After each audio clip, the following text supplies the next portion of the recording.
Okey, Assalamualaikum warahmatullahi wabarakatuh dan salam sejahtera semua, selamat petang. Jadi hari ini merupakan hari pertama kelas, kelas kita PPA 3173 iaitu pembangunan lestari untuk kumpulan 3 dan so subjek ini akan bermula minggu ni dan untuk hari ini ataupun untuk minggu ni kita akan melihat kepada pengenalan kepada subjek. Okey. Jadi tanpa melengahkan masa, kita teruskan dengan apa nama presentation slide presentation slide.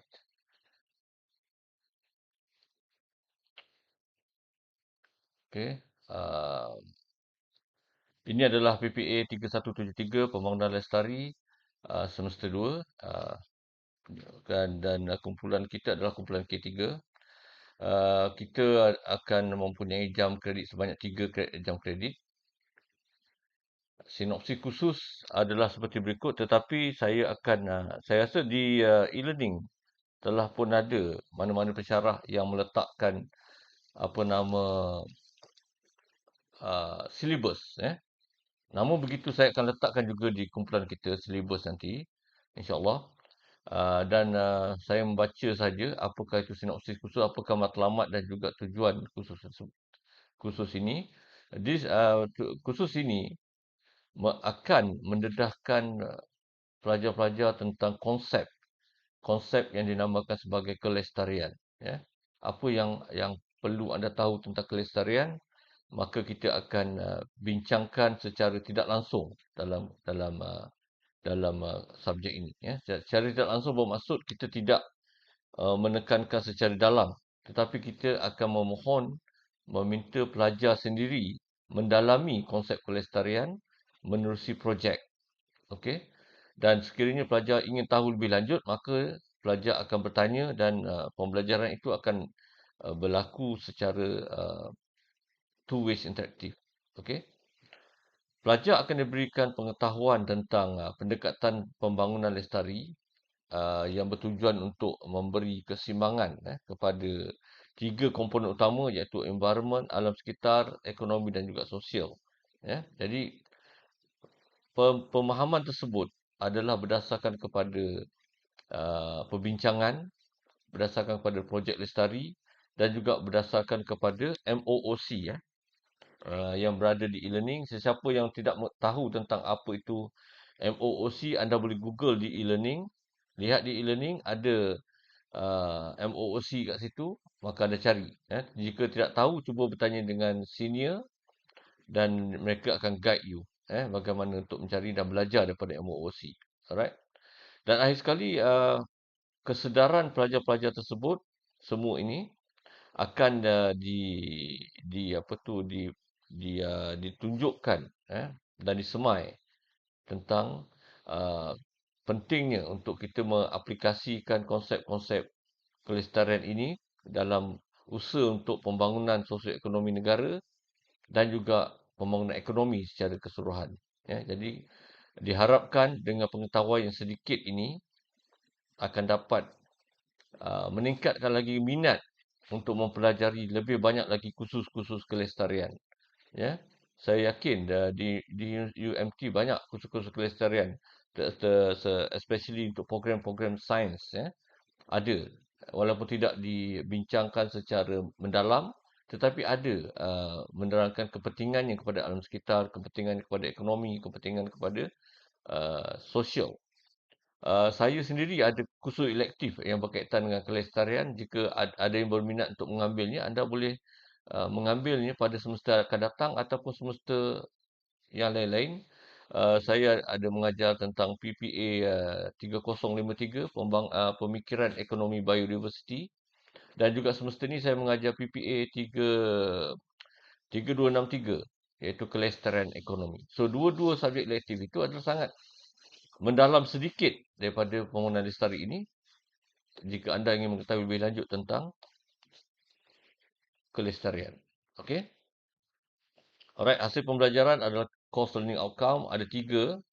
Pertama adalah pelajar akan berjaya untuk mengaitkan, menghubungkan konsep-konsep umum pembangunan lestari dan dalam amalan harian mereka.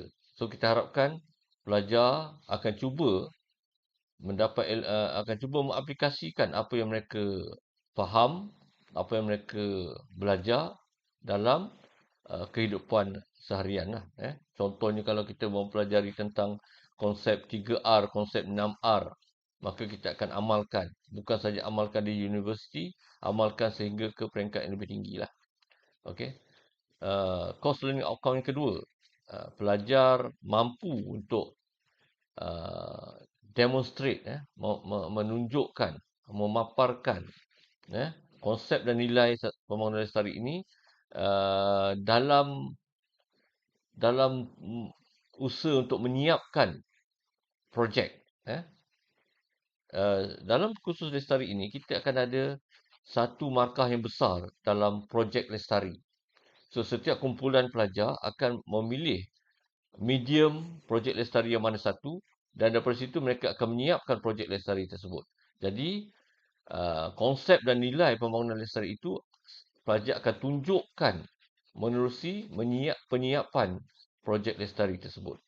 Okey, itulah course learning outcome ataupun matlamat ataupun hasil pembelajaran yang kedua. Hasil pembelajaran yang ketiga, pelajar akan mengintegrasikan konsep dan nilai pembangunan lestari ini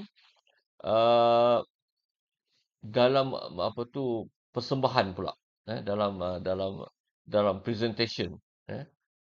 Presentation maksudnya kat situ sama ada dalam konteks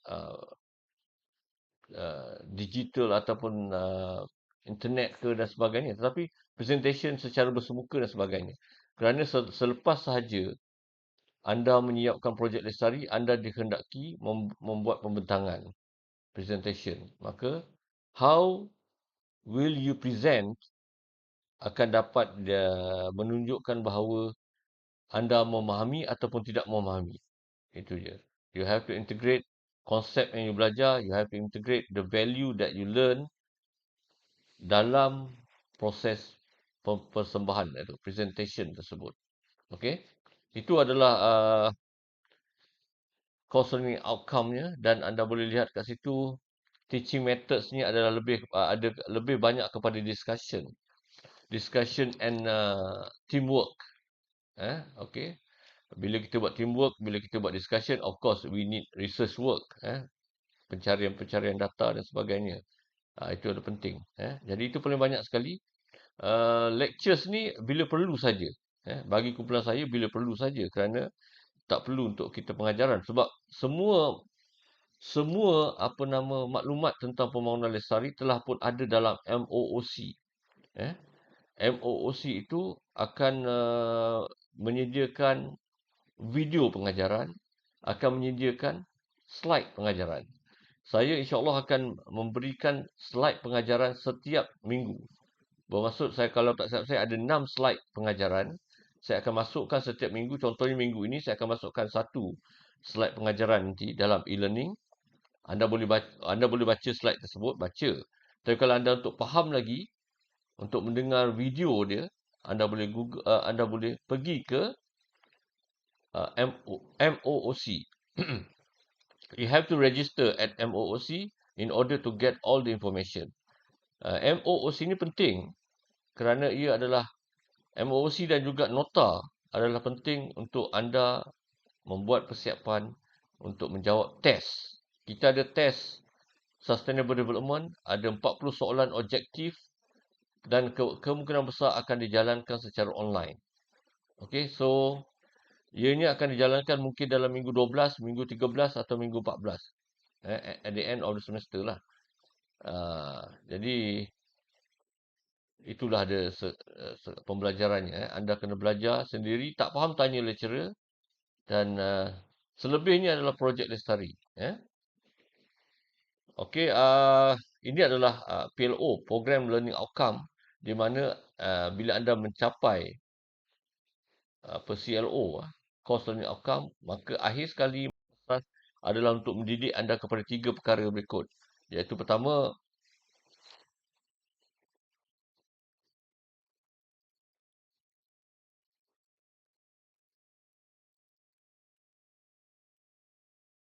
alright, hello, hello,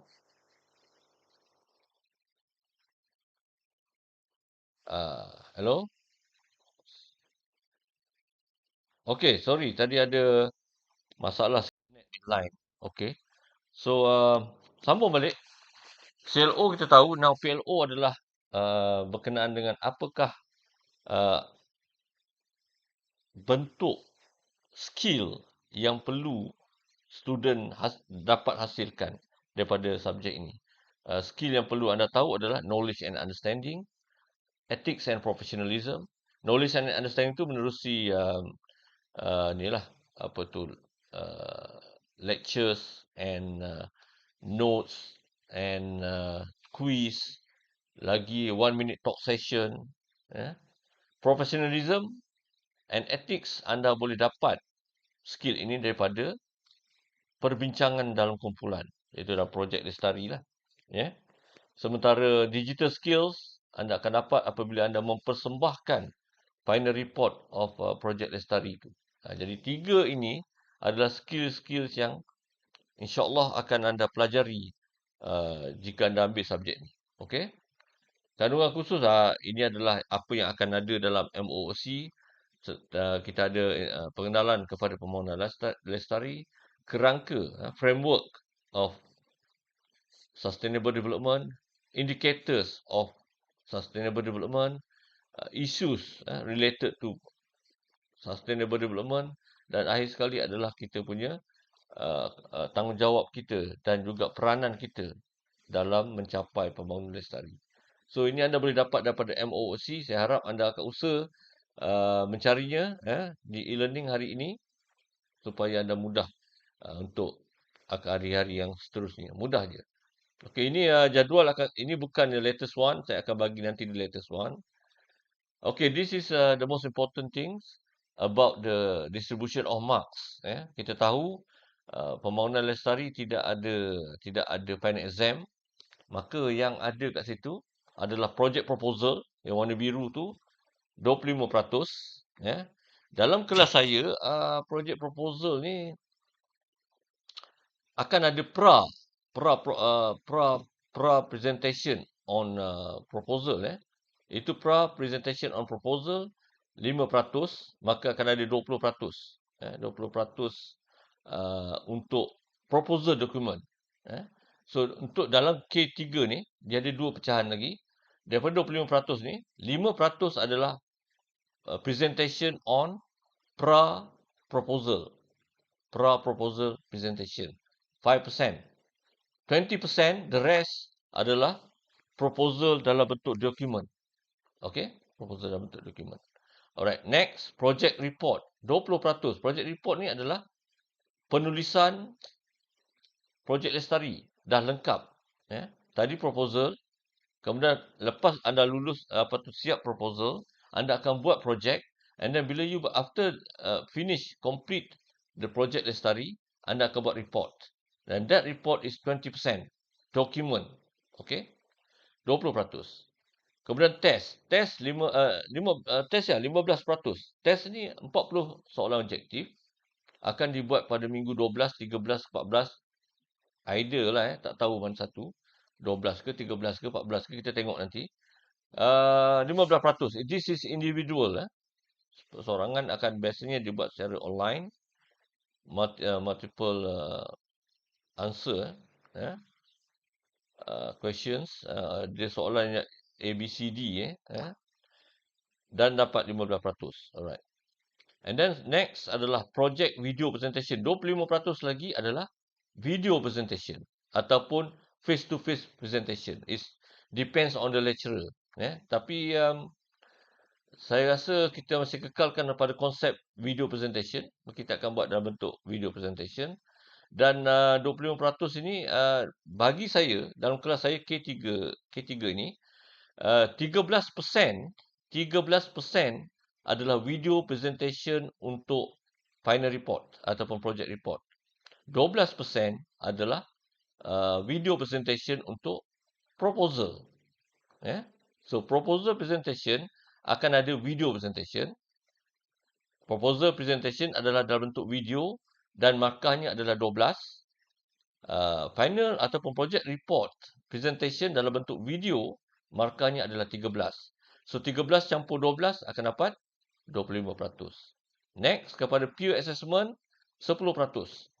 Peer assessment ni adalah at the end of the semester macam biasa, pelajar akan diminta untuk memberi nilai kerjasama kepada semua rakan-rakan. So, berapa markah tersebut, 10 markah ke berapa markah, paling maksimum 10, paling minimum mungkin 1 ataupun 0. Jumlah tersebut akan campur dengan jumlah saya. Saya akan menilai anda juga secara individual. Apa yang saya nilai, saya akan lihat kepada dari segi anda punya kehadiran, anda punya 1 minute talk session, involvement dan juga anda punya quiz.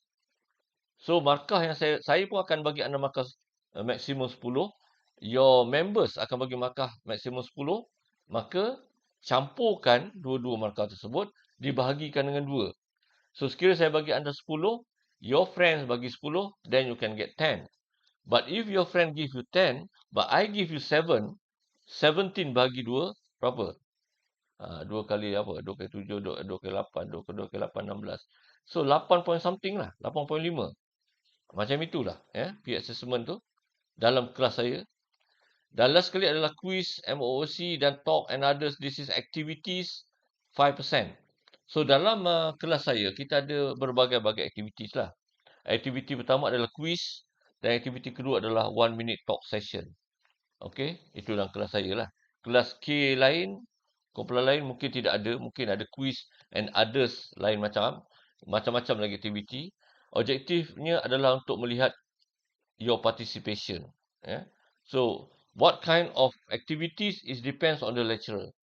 So, for me, I think my way of giving you 1 minute talk session adalah satu cara untuk anda mencari maklumat tentang pembangunan lestari. Instead of me giving you the information, now it's about you to find out yourself dan dapat markah. Tapi kalau anda tidak buat, anda tak dapat markah, anda tak dapat ilmu. Walaupun markahnya tak banyak, tetapi ilmu tu lebih berbanding markah. Okay? Dan dia dapat menolong sebenarnya. Sometimes people try to get A, but they didn't remember that 5% is the last choice that can help you. Okay? If you get about 78, for example, you need just only 2%, and you didn't do the 5%, you never get A. Okay? So, itulah cerita dia. So, saya harap anda boleh cubalah mencari ilmu dengan cara yang baik. Dan remember, this course bukannya khusus yang lebih kepada belajar semata-mata. Dia adalah khusus mencari ilmu, khusus berkomunikasi, khusus berinteraksi. Okay? Dia bukan sebagaimana kursus-kursus yang lain. Alright? Okay, next. This is all the rubrics. Ini depends pada pensyarah yang akan menentukan. This all the rubrics. Sekadar pandangan anda lihat sajalah. Pengiraannya tidak semestinya macam ini. Tapi this is only the rubrics.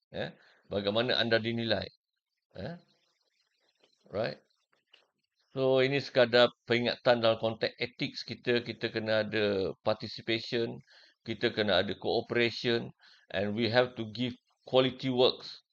Show to other members of your group that you are very useful. Jika anda gagal untuk memberi sesuatu yang terbaik, janganlah pula anda menyusahkan kumpulan anda. Okay? Do all you can do. At least that's the best you can do. Jangan tak buat apa saja, kerana dia akan menyusahkan kumpulan lain. Tapi walau bagaimanapun, kalau anda menyusahkan ahli kumpulan lain, ketua kumpulan akan berperanan. Kerana by the end of the semester, saya akan rujuk ketua kumpulan untuk memberi markah sebenar kepada setiap ahli. Adakah wajar setiap ahli anda itu dapat sebagaimana markah yang anda dapat? Jika ketua kumpulan mengatakan, oh, this student didn't work very good, and dia mengatakan bahawa the student should get only 70% or 30% or 20%, maka 20% or 30% or 70% tu akan didarabkan dengan jumlah yang kumpulan anda dapat, maka itulah markah individu. Walaupun markah kumpulan anda itu katakanlah 80% dalam projek lestari, tetapi anda tidak layak untuk dapat 80% kerana ketua kumpulan mengatakan your collaboration is not enough or was not enough untuk dapat 80%. Maka dia akan cakap 70% je dia layak. Maka 70% out of 80, then that's the value is your marks. It will be different than others. So dia punya keywords adalah collaboration, participation, and also lah kena ada banyak discussion dengan pensyarah lah. Alright, itu saja ethics and professionalism. Ini kalau anda rajin membaca buku-buku tentang pembangunan lestari, banyak dekat library tu. Anda boleh cari. This is only beberapa saja yang anda nak baca. Banyak lagi. Kami pensyarah tidaklah merujuk kepada satu buku yang khusus. Kerana pembangunan lestari sangat luas. Banyak. Jadi kalau anda pergi MOOC, that's good enough. Pergi MOOC tu dah kira baik dah. MOOC tu kira hebat dah. Okay, now kita cerita kepada markah yang paling besar dalam grup dalam kursus ini. Anda lihat yang berkaitan dengan grup project proposal, project report, project video assignment, peer assessment. So yang individu hanya test dengan quiz activities. So test is 15, activities is 5. Meaning that individual hanya 20% sahaja. The rest adalah 80% adalah group work. Kerja berkumpulan. Dan kerja kumpulan itu dinamakan projek lestari. Okey? Dan sebagaimana saya katakan projek lestari ini, anda kena buat anda kena buat satu pilihan. Projek lestari itu ada beberapa kategori. Satu pilihan kategori yang anda perlu pilih daripada 4 kategori yang diberikan ni. Kategori pertama adalah kategori projek lestari berasaskan pembentukan produk lestari. Maksudnya sekiranya kumpulan anda very kreatif dan mahu membuat produk di mana produk itu adalah berasaskan bahan-bahan yang boleh recycle, bahan-bahan yang boleh reuse, maka boleh buat produk. Bagaimana nak buat produk? Anda kena comparekan dengan produk alternatif. Contohnya beg. Beg sekolah. Beg sekolah adalah daripada kain yang barulah sebagai contoh. Sekarang you nak buat beg sekolah berasaskan kain ataupun jeans. Seluar jeans yang dah tak terpakai. Dah tak pakailah, tak digunakan. You want to reuse the seluar jeans tu. Maka anda buat beg sekolah. Maka projek itu layak dijalankan. Kerana kita ada alternatif kepada projek tersebut. Apa lagi? Macam-macam lagi lah. You contoh nak buat apa? You nak buat apa? I don't know. You have some idea tentang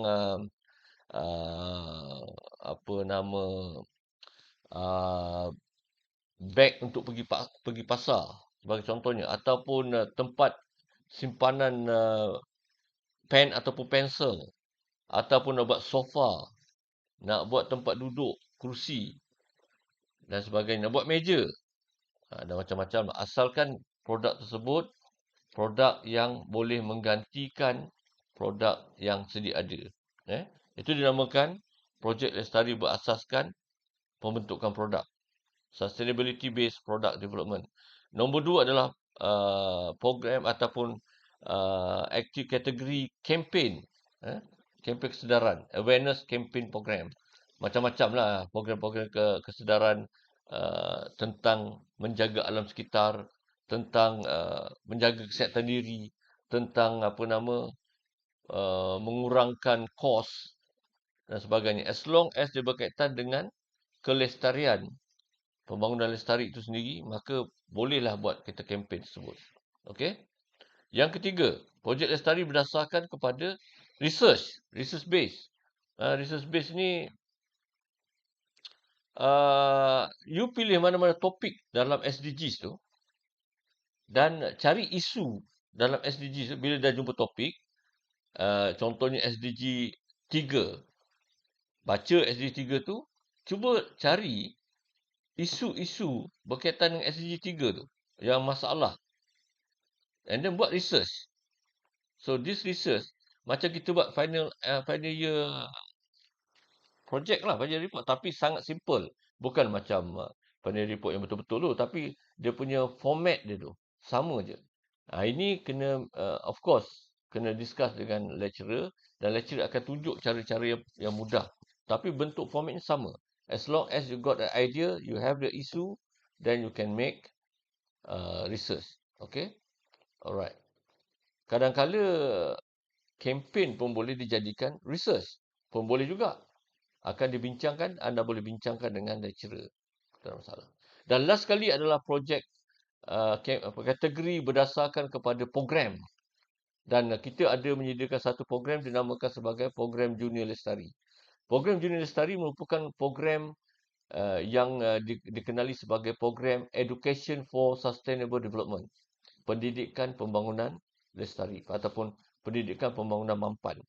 Jadi saya menggalakkan ada kumpulan dalam grup saya ini akan membuat program Junior Lestari. Apa itu program Junior Lestari? Program Junior Lestari adalah program anda menjadi pengajar kepada murid-murid sekolah rendah untuk anda mendidik mereka berkenaan dengan konsep asas pembangunan lestari. So, anda jadi cikgu. Anda jadi cikgu. Penceramah lah. You will become a penceramah lah kepada sekolah.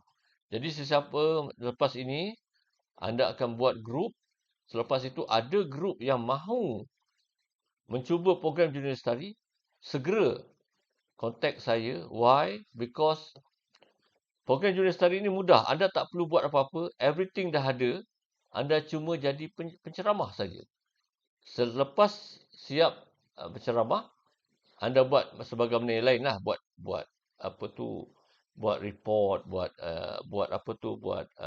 proposal dan sebagainya. Tapi itu semua adalah by guardians, by me lah, by pensyarah.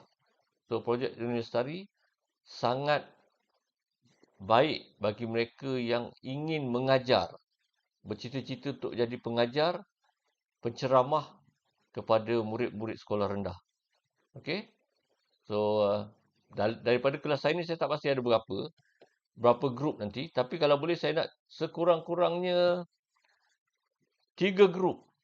Sekurang-kurangnya 3 grup. The maximum lah, not sekurang-kurangnya. Maximum 3 grup daripada kelas saya, kumpulan saya, untuk berani mengambil program Junior Lestari. Mudah je. Anda akan jadi penceramah. Yang kategori lain tu, itu ada the konsep masing-masing lah. Saya akan ajar jugalah. Tapi program Junior Lestari, very close with me. I will teach dan juga ajar anda bagaimana untuk berkomunikasi sebagai seorang penceramah. Okay? Anything boleh bincang lagi lepas ni. Okay, this is dia punya flow. Carta alih. Projek Lestari tu. Mula-mula akan kita tentukan kategori. Anda kena tentukan kategori projek Lestari tu. Ada 4 kategori. Anda pilih satu. Selepas tentukan kategori projek Lestari, kita akan buat proposal presentation. Sepatutnya bersemuka. Tetapi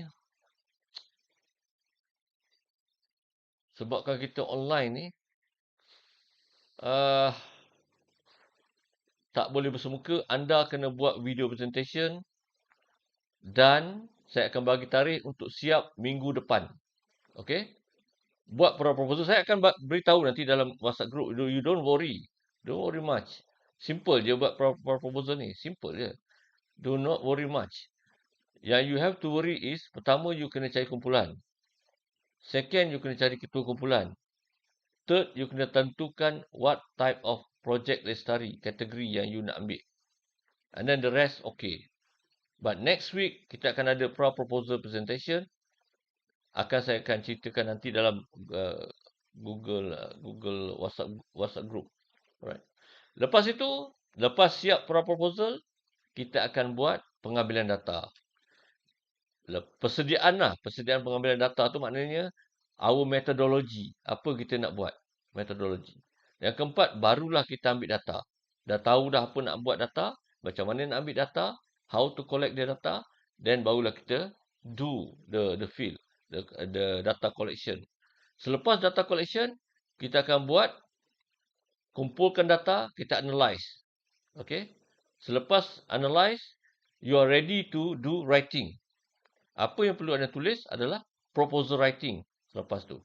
Ya. Dalam saya punya cara, saya lebih cerita kepada backward approach. Ya. Di mana saya punya method adalah kita ambil data dulu, baru kita writing. Ada kumpulan lain, dia akan start dengan writing dulu.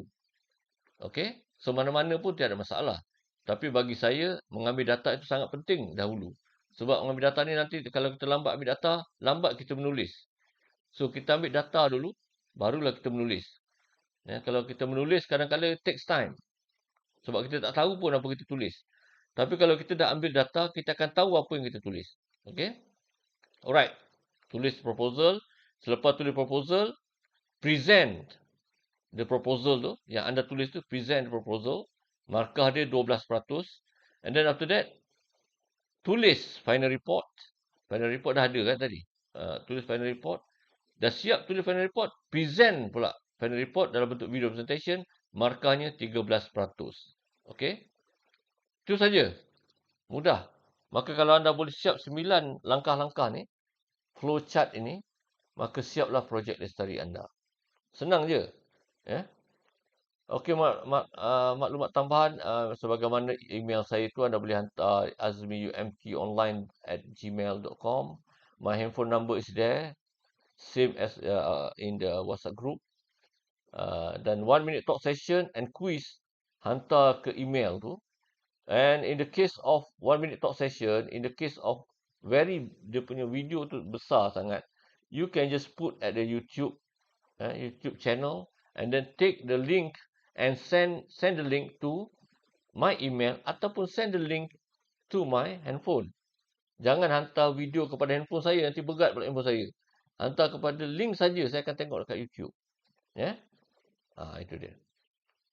Okay, 1 minute talk session. Mungkin ada yang tak tahu apa itu 1 minute talk session. 1 minute talk session adalah satu activities yang meminta anda me-elaborate, membahaskan, menceritakan, menerangkan tentang keywords yang diberi. Setiap minggu saya akan bagi keywords. Macam hari ini saya telah bagi keywords, tajuk dia apa? 3 Pillars of Sustainable Development. Maka apa yang anda perlu anda buat? Anda Google lah. Cari apa yang dimaksudkan dengan 3 Pillars of Sustainable Development. Tulis ke, you nak buat apa ke dan sebagainya. Pastikan anda boleh explain the keywords within 1 minute. Kalau katakan lebih 1 minit, tak ada masalah pun. Itu adalah lebih baik. Kan?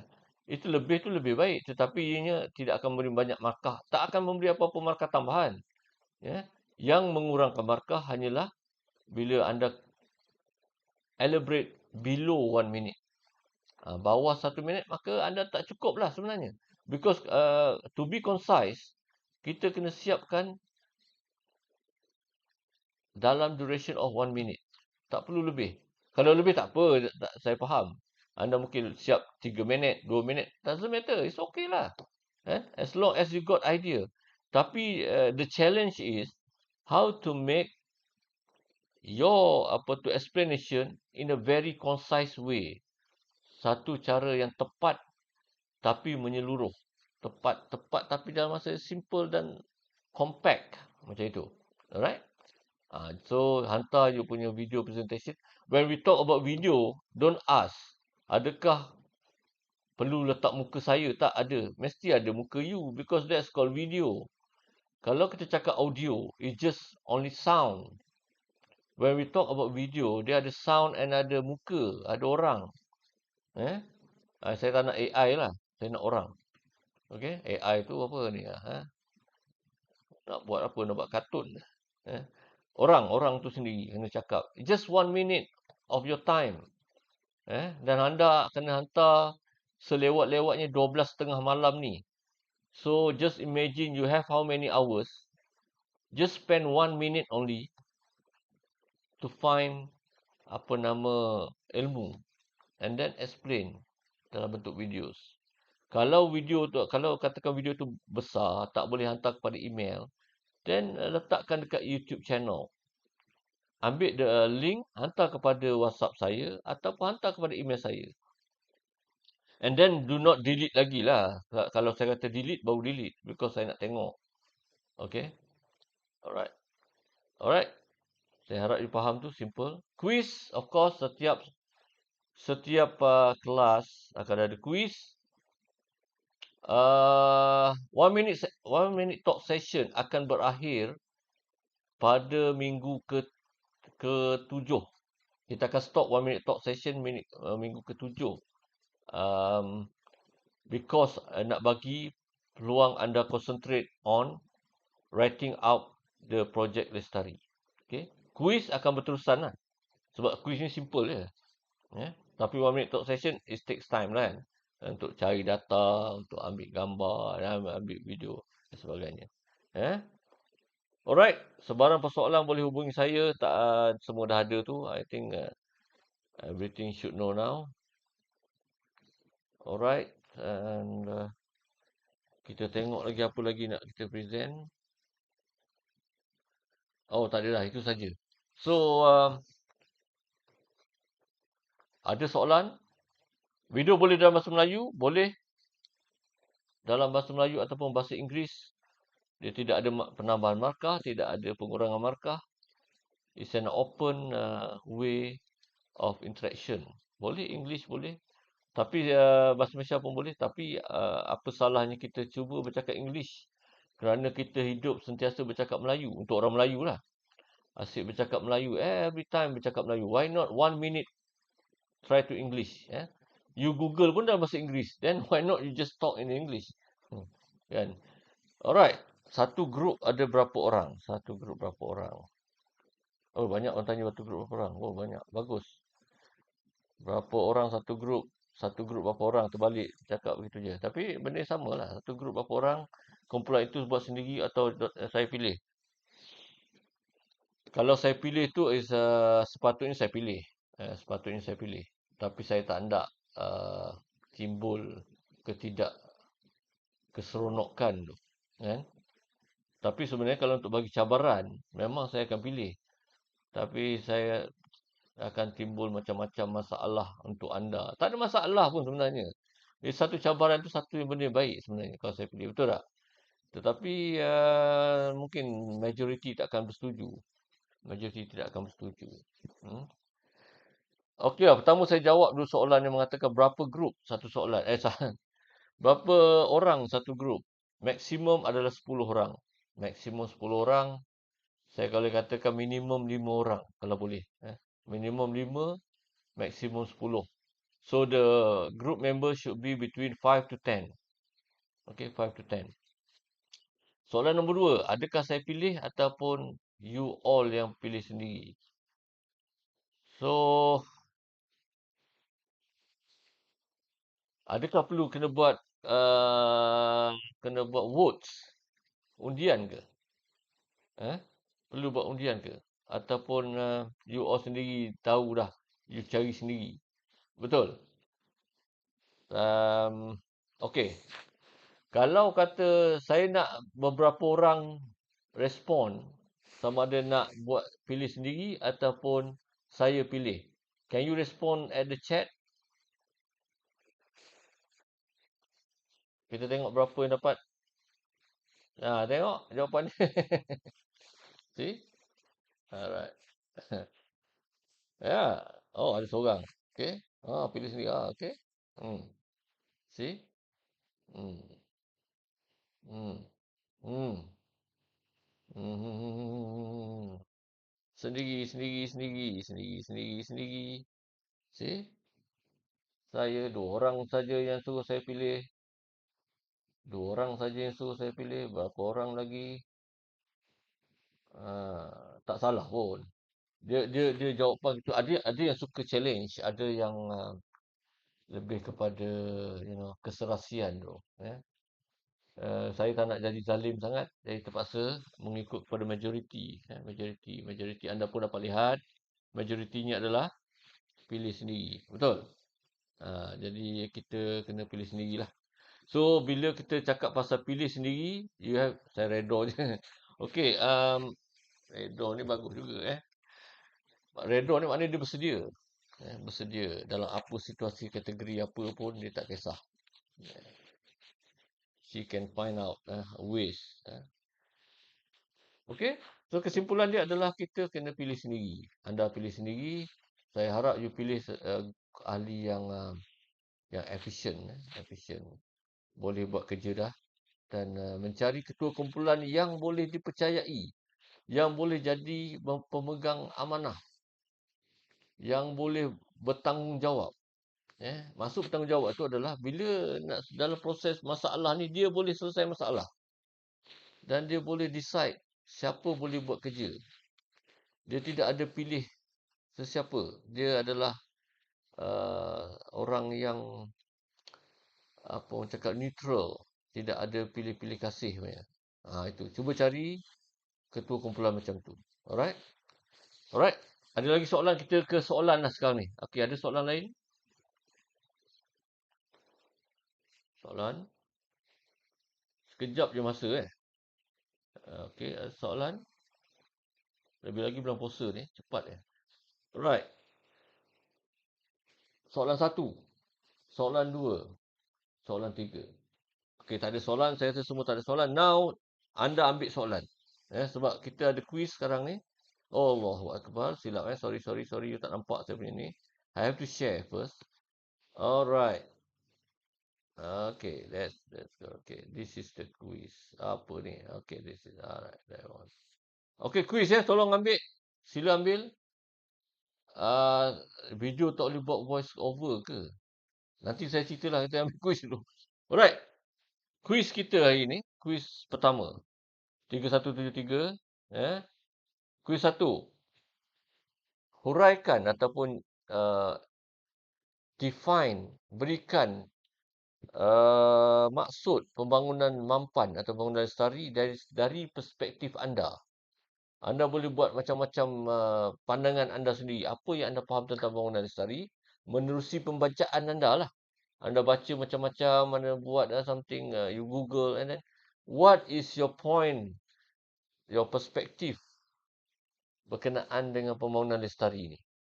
Buat dalam bentuk words, maksimum adalah 1 page. 1 muka surat sahaja, 1 page sahaja. Jangan lebih-lebih. Kuis ni tak banyak.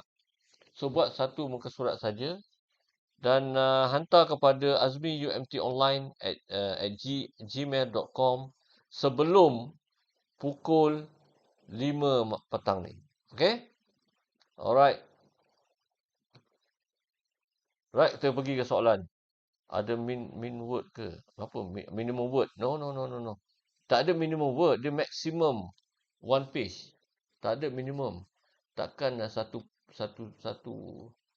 You nak berapa words? No. There are no words. Dia not exceeding 1 page. Okay? Tu je. Takkanlah you nak jawab soalan saya. Jangan bagi jawapan yang lebih kurang, lebih sikit words dia daripada soalan. Jawapan should be more than the soalan tu. Soalan tu katakanlah 3 paragraph. Do not give me 2 paragraph. Kan? Banyak. No. Lebih. Tapi jangan lebih banyak daripada 1 muka surat. Video tak boleh buat voice. Boleh. As long as ada muka you, Buatlah cara macam mana pun, asalkan ada video, ada muka, ada video. Tak kisahlah macam mana pun, kan. Tapi 1 minute talk session is a very simple approach sebenarnya. Tak perlulah cantik sangat, complicated. Now, some people anggap buat video ni simple je. Simple bagi dia adalah ada yang siap macam-macam bentuk dia boleh buat sebab dia pandai. So, bagi dia simple. Bagi orang yang susah, yang I mean sukar untuk buatlah benda yang paling simple yang you boleh buat. Paling simple je. Nampak muka you bercakap 1 minit, cukuplah. You duduklah ke mana-mana pun, duduk bawah pokok ke, you duduk atas pokok ke, duduk bawah meja ke, wherever you want be, it's up to you. As long as you complete your task in 1 minute or lebih sikit, tak ada masalah. Jangan bawah 1 minit. Makan rendah lah, kan. Ada lagi soalan? Very good soalan. Dua-dua ni soalan good, very good. Ada lagi soalan? Sebelum kita tamatkan kelas kita dan apa yang perlu anda buat sekarang adalah pertama, wujudkan kumpulan. Kedua, cari ketua kumpulan. Ketiga, pilih kategori projek lestari yang nak buat. Saya menggalakkan 3 kumpulan mengambil projek program junior lestari. Tolong cepat sebab saya tak nak semua orang ambil. Saya nak 3 orang. 3 kumpulan yang paling cepat memilih, maka anda akan saya guide sepanjang program tersebut.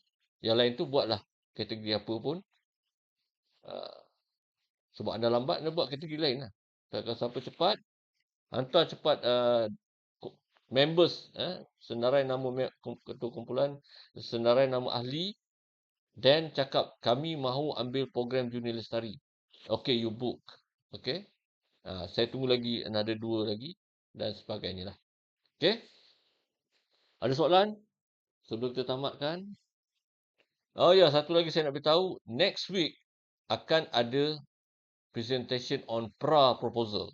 Kita akan mula dah pra-proposal presentation. Meaning that this week must have group. Okay, must have group. Next week, pra-proposal presentation. Don't worry, it's easy. Saya akan tunjuk nanti. Alright. Alright, ada soalan sebelum saya tamatkan kelas kita hari ini? Soalan pertama, soalan kedua, soalan ketiga. Jika ada soalan lagi, boleh WhatsApp kepada saya. Tu apa lagi soalan ni. Pra-proposal saya itu secara Webex juga. Yes, tapi in our case now, bila you dah ada kumpulan, you dah ada ketua kumpulan, you dah pilih what kind of category project lestari you nak buat, you dah boleh buat video presentation dah. Maksudnya tak perlu Webex, tapi buat video presentation terus. Saya akan guide lah, saya akan cakap apa benda lah. You buat terus je. Sebab kita sepatutnya bersemuka.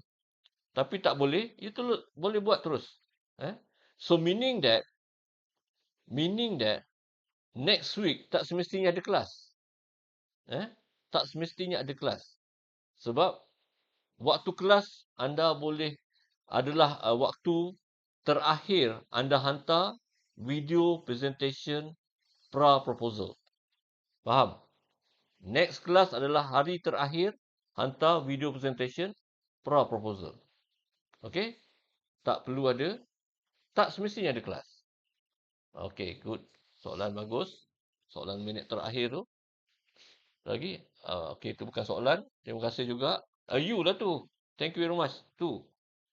Okay, ada soalan lain? Soalan 1. Soalan 2. Soalan 3. Okay, thank you very much for your participation. I hope all of you can provide me the 1 minute talk session videos sebelum pukul 12.30 malam dan juga hantar saya quiz tadi sebelum pukul sebelum pukul 5. Sebelum pukul 5. You have another 1 hour. Okay? So till then kita jumpa lagi next week ataupun bila-bila masa perlu. Assalamualaikum warahmatullahi wabarakatuh. Selamat buka puasa. Salam sejahtera. Selamat petang. Jumpa lagi. Terima kasih, Doktor. Okay, Doktor. Okay, Doktor.